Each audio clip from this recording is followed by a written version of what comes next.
Good morning dear friends.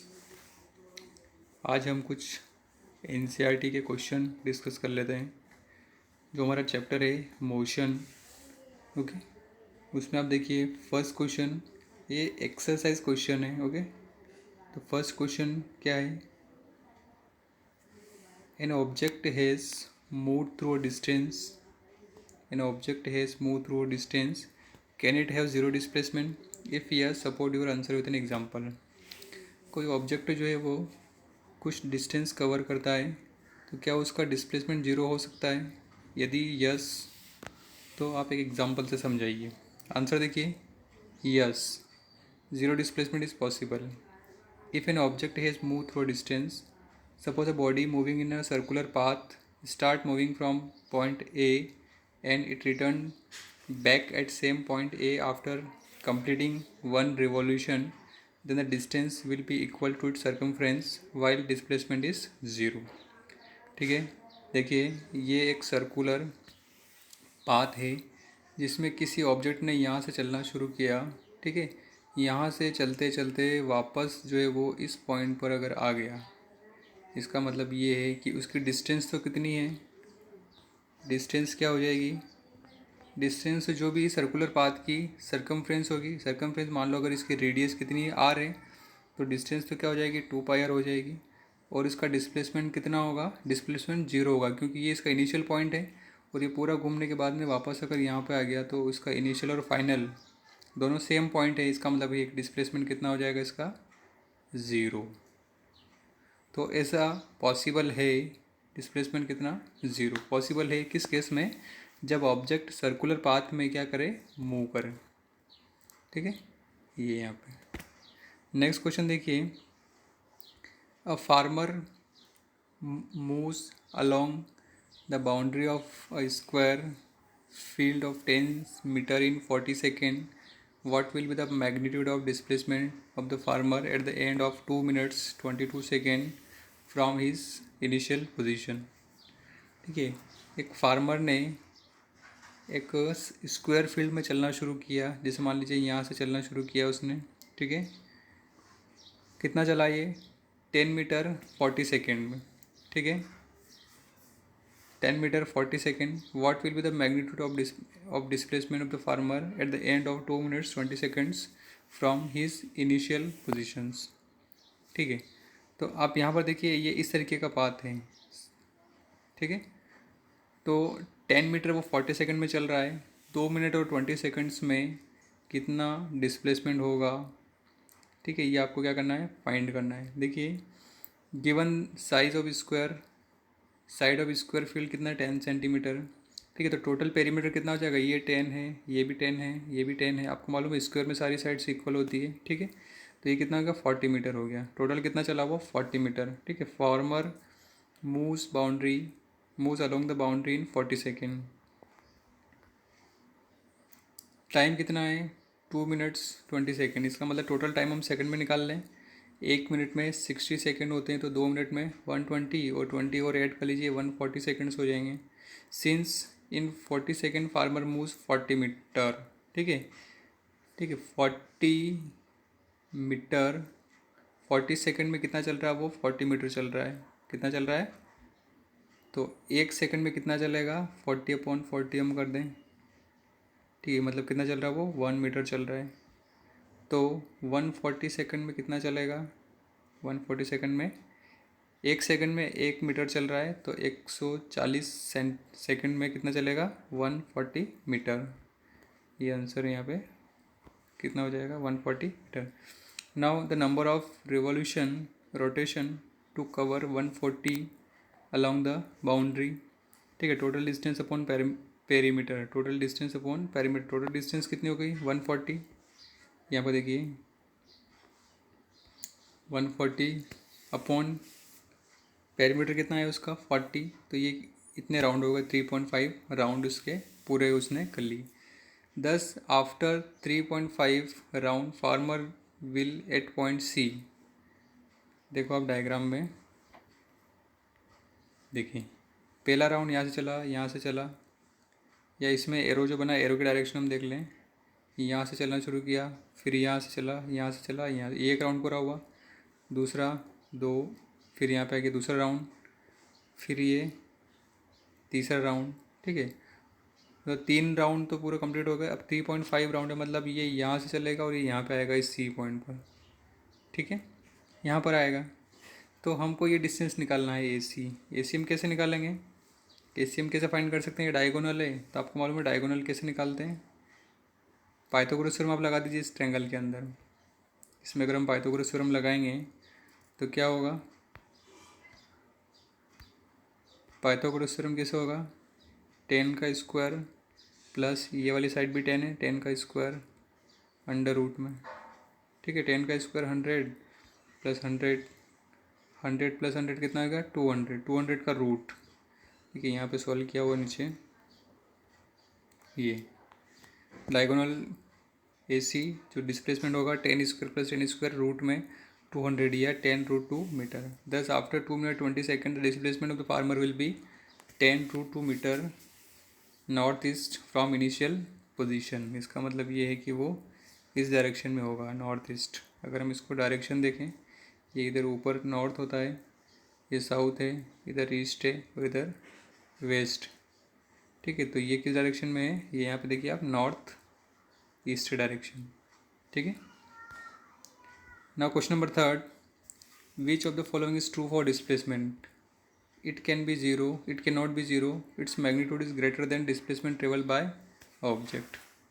ठीक है, दोनों में से कौन सा सही है?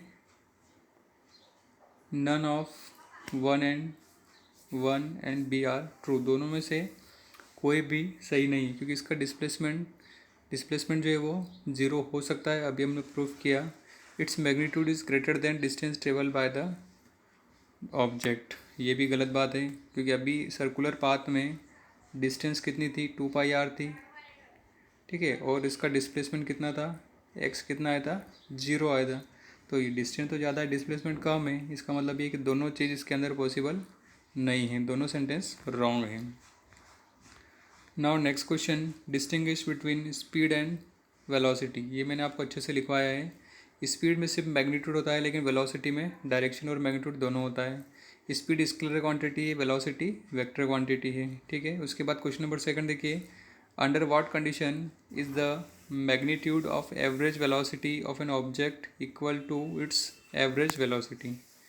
किस कंडीशन में एवरेज वेलोसिटी जो है वो एवरेज स्पीड के इक्वल होगी? The magnitude of average velocity of an object will be equal to its average speed in the condition uniform velocity in straight line. जब ऑब्जेक्ट यूनिफॉर्म वेलोसिटी से move करेगा straight line में, तो दोनों चीज़ें equal हो सकती है। ठीक है, next question, what does the odometer of automobile measure? Odometer क्या करता है? ये ऑडोमीटर जो है वो ऑटोमोबाइल्स की डिस्टेंस को मेज़र करने के लिए यूज़ होता है कि ऑब्जेक्ट कितनी डिस्टेंस तक चला है। Okay, now what does the path of an object look like when it is in uniform motion? ठीक है, जब ऑब्जेक्ट यूनिफॉर्म मोशन में हो तो उसका पाथ कैसा होगा? In case of uniform motion the path of an object look like straight line. ठीक है, स्ट्रेट लाइन में इस तरीके से ऑब्जेक्ट कैसा होगा? स्ट्रेट लाइन में होगा। Okay, now question number 5, during an experiment a signal from spaceship reach the ground station in 5 minutes. एक एक्सपेरिमेंट में एक सिग्नल स्पेसशिप से 5 मिनट में ग्राउंड पे पहुंचता है। What was the distance of the spaceship from the station? तो उस स्पेसशिप की डिस्टेंस क्या होगी ग्राउंड से? जैसे मान लीजिए ये ग्राउंड है यहाँ पे और स्पेसशिप यहाँ पर है, इससे कोई सिग्नल भेजा तो ये 5 मिनट में यहाँ पे पहुँच रहा है। ठीक है, तो इस यहाँ से लेकर यहाँ तक की डिस्टेंस जो है वो कितनी है, ये हमको फाइंड करना है। आपको पता होगा स्पीड ऑफ लाइट जो होती है वो होती है 3 × 10⁸ मीटर पर सेकेंड। तो 5 मिनट में कितने सेकंड होते हैं? 300 सेकेंड। ठीक है, तो डिस्टेंस का फॉर्मूला स्पीड इंटू टाइम लगा दीजिए। स्पीड आपके पास में 3 × 10⁸ और टाइम कितना है? 300। ठीक है, तो ये आ जाएगा आंसर 9 × 10⁻10 मीटर। ओके, ये देख लीजिए इस क्वेश्चन को। Now when will you say a body is in uniform acceleration, no uniform acceleration? A body is set in uniform acceleration when its motion is along a straight line and velocity changes by equal magnitude in equal interval of time. ठीक है, uniform velocity uniform acceleration कब होगा? जब कोई object equal magnitude velocity जो है वो change होगी इक्वल मैग्नीट्यूड में इक्वल टाइम इंटरवल में, और यही जब अनइक्वल मैग्नीट्यूड होगा अनइक्वल टाइम इंटरवल में तो उसको हम क्या बोलेंगे? Non uniform acceleration. Okay, next question. A bus decreases its speed from 80 kilometre to 60 kilometre in 5 second. Find the acceleration. Initial velocity कितनी? 80 किलोमीटर पर आवर. इसको आप मीटर पर सेकेंड में कन्वर्ट कर लें. ठीक है, तो ये कितना हो जाएगा? 200/9. देखिए इसको कैसे कन्वर्ट किया? 80 किलोमीटर मतलब 1 किलोमीटर में 1000 मीटर होते हैं. ठीक है, आप ऐसे मत करिए, मैंने आपको डायरेक्ट बताया था कि जब भी आपको किलोमीटर से मीटर में जाना है तो आप क्या करेंगे? 5/18 से मल्टीप्लाई कर लेंगे. 2 से काटेंगे, 2 9 से 18 और ये कितना हो जाएगा? 40. तो ये हो जाएगा 200/9. ठीक है, सिमिलरली 60 इंटू 5/18 हम करेंगे तो ये 3 से काटेंगे, 3 6 ज़ा 18. डायरेक्ट हम 6 से काटें 3 आ जाएगा और इधर कितना आ जाएगा? 10 आ जाएगा. मतलब 50 कितना आया? 150/9. देखिए 60 इंटू 5/18. ठीक है, 6 3 ज़ा वॉट 18 और ये 10. तो ये कितना आ गया? 50/3. यहाँ पर इसको अगर और ये तो सही है, अगर इसको हम थोड़ा सा अगर काटें तो 3 से भी कट जाएगा 3 और ये 50. ठीक है, टाइम कितना है? 5 सेकंड. तो एक्सेलेरेशन का फॉर्मूला देखिए, ये हमारे पास v-u/t. v ये है फाइनल, u ये है और ये अपॉन 5. देखिए फाइनल वेलोसिटी कम है, इनिशियल ज़्यादा है, आंसर माइनस में आ रहा है. इसका मतलब ये है कि नेगेटिव एक्सेलरेशन है, जिसको हम क्या बोलते हैं? Retardation. The negative acceleration is called retardation. Okay, now a train starting from a railway station and moving with uniform acceleration attains a speed of 40 km/h in 10 minutes. Find its acceleration. Initial velocity is what? 0 meter per second. Final velocity 40 km/h. Okay. Time कितना है? 600. कैसे? 10 into 10 minutes है तो 60 into 10 600 second. Now acceleration is what? Acceleration का formula यही है आपका v-u/t. यहाँ से हम कैलकुलेट कर लेंगे. ठीक है, देखिए v कितना है? 100/9.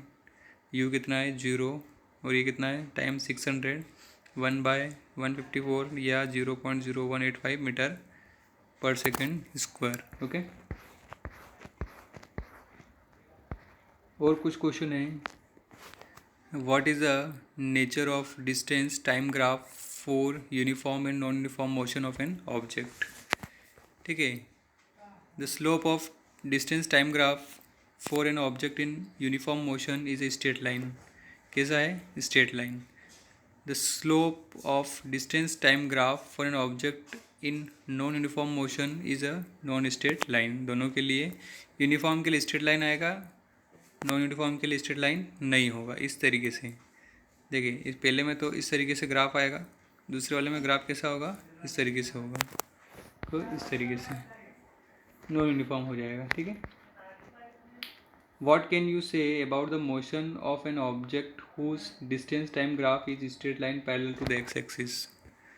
मैंने आपको ये पॉइंट पहले लिखवाया था कि जब भी डिस्टेंस टाइम ग्राफ में इस तरीके का ग्राफ आता है, इसका मतलब ये है कि ऑब्जेक्ट जो है वो कैसा है? स्टेशनरी है. देखिए यहाँ पे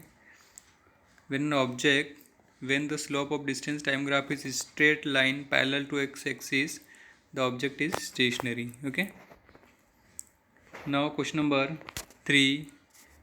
What can you say about the motion of an object if its speed time graph is a straight line parallel to time axis. When the graph of speed time graph is straight line parallel to axis, then object is moving with constant speed. Object जो है वो constant speed से move कर रहा है. ये भी graph मैंने आपको बनवाया है. What is the quantity which is measured by the area occupied below the velocity time graph? The quantity of the distance is measured by area occupied by the velocity time graph. ये मैंने आपको बताया था. ठीक है, velocity क्या होता है? Distance upon time. ठीक है, तो डिस्टेंस कितना हो जाएगा? डिस्टेंस हो जाएगा वेलोसिटी इनटू टाइम. ठीक है, तो वेलोसिटी टाइम ग्राफ जब भी होगा उसमें हम क्या फाइंड करते हैं? डिस्टेंस उसमें निकालते हैं हम. ओके, और कुछ क्वेश्चन है जिनको हम फिर डिस्कस करेंगे. ये क्वेश्चन ये PDF में आपको पहले सेंड कर चुका हूँ. ठीक है, जिसने नहीं लिखा है वो एक बार इन क्वेश्चनों को अपनी फेयर कॉपी में ज़रूर लिखें. ओके, और जिसने लिख लिया है उनको दोबारा लिखने की ज़रूरत नहीं, बस आप इनको समझ लें. ओके, यहाँ तक हम कर चुके हैं. नेक्स्ट 10911 ये पेज नंबर है. ये क्वेश्चन हम नेक्स्ट वीडियो में स्टार्ट करेंगे.